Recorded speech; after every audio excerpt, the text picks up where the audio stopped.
the idea of Mixergy is to bring together people to talk about how they really did it, including the freaking out periods and including the highs. I want to share some of the stories with you here today that entrepreneurs have shared on Mixergy. I've interviewed over 300 people on the site. One of the things that I've learned is that they start small, a tiny launch. I used to think that if you want to launch something big, you have to launch it big day one and then go bigger and bigger every day. The entrepreneurs who come on Mixergy talk about how they start really small. Here's an example. This is a guy who's 16 years old. I read about him. At 16, he earned his first $1 million. And I wanted to bring him on to have him talk about how he did it. He launched at 14. The idea was, here's the site, called Mac Bundle. He said, people love Mac apps. I'm going to bundle a collection of software that works on the Mac, and I'm going to sell it at a deeply discounted price for a short period of time, and I'm going to make a killing. So I said, what'd you launch? And he said, that. And you look at that, and that's nothing. That's a simple one-page website. There's an email address request and a submit button, and that's it. But the reason that worked is he emailed it out to bloggers, and he did a press release on it, and a few thousand people came to the site and actually said, yeah, if you build that, I will buy that software. I love Mac software so much, I'll buy it from you, but I want a discount. They signed up their email address, and that's when he went and he built the product.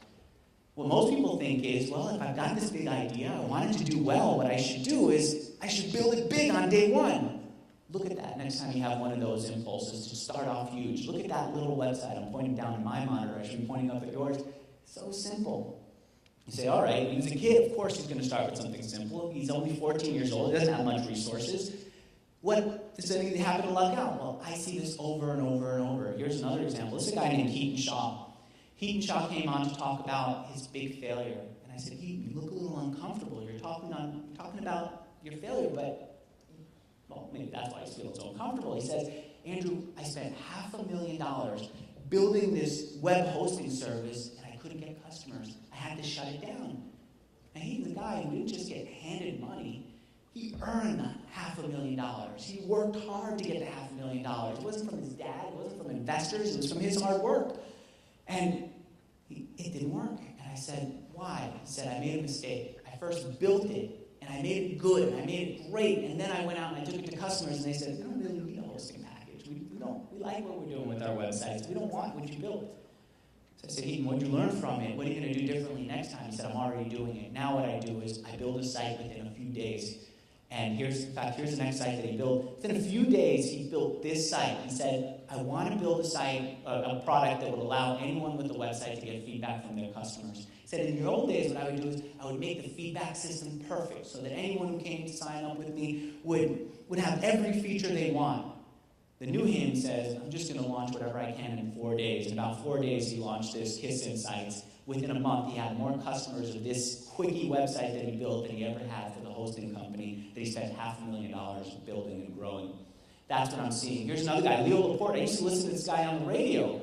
Leo Laporte now has an online site that does the news. And here, let me show it to you. There it is. He announced recently that he's doing $1.5 million in revenue a year with this thing. I had him on to say, how are you doing the news online? How are you getting revenue? How are you getting customers? In fact, what did you start with? I said, Andrew, here's what I did. I got together people who I thought were really smart in technology. I plopped the tape recorder in the center of the table, and I let them talk about technology. I recorded it. I put it online. We had some users. They gave us some feedback. We improved. They gave us more feedback. We improved. One day somebody said you should do video too, so we lit up a video camera in there, and now he's on video. Next day somebody said go live, so now he started doing live. His goal is to be the CNN of geek news. And you know what? When the new iPhone comes out, or when Microsoft comes out with new news, or when Google does this, or Facebook does that, geeks do turn to him. More geeks turn to him than turn to CNN for their news. Here's another thing that I've learned from interviewing hundreds of entrepreneurs. They have fans. Remember when businesses used to just have customers and then they had users? Today businesses have fans. One of the early speakers talked about this guy, Gary Vaynerchuk. His family had a liquor store in New Jersey. He said, it's not enough to just have a liquor store. You need to have passionate fans. So he got a video camera. He went to Costco. He got a video camera, started recording himself reviewing wines on videotape. Millions of people tuned in. He got on Ellen. He got on Conan O'Brien. He got on CNBC. he started developing fans called Vaniacs. Today he says that his business is worth 6 times more than an equivalent liquor store. Of course it is. And not only that, he's the book that we cite, that was cited a couple of times in the conference here earlier. He's built a few businesses off that because he's got fans. A guy in New Jersey who was selling wine now has fans and is building a following. There's a site that he has called Wine Library. I'll show you just 2 others. Here's a guy named Kevin Hale. Kevin Hale came out with this idea, forums online. He said, that'll be my business. I'll let people embed forums onto their websites. But before he built it, he built fans up. He started teaching online, he started blogging, he started building a following. When he launched that, and bloggers started writing about it, commenters came in and said, that stinks. It doesn't have this feature, that other feature over there is buggy. I don't like what he's doing. It's not right. His fans came in and started protecting him. They started saying, no, don't worry, he'll fix that. And they started giving tech support. They said, well, if you're embedding the form on your site and it's not working, it's because you're doing it wrong.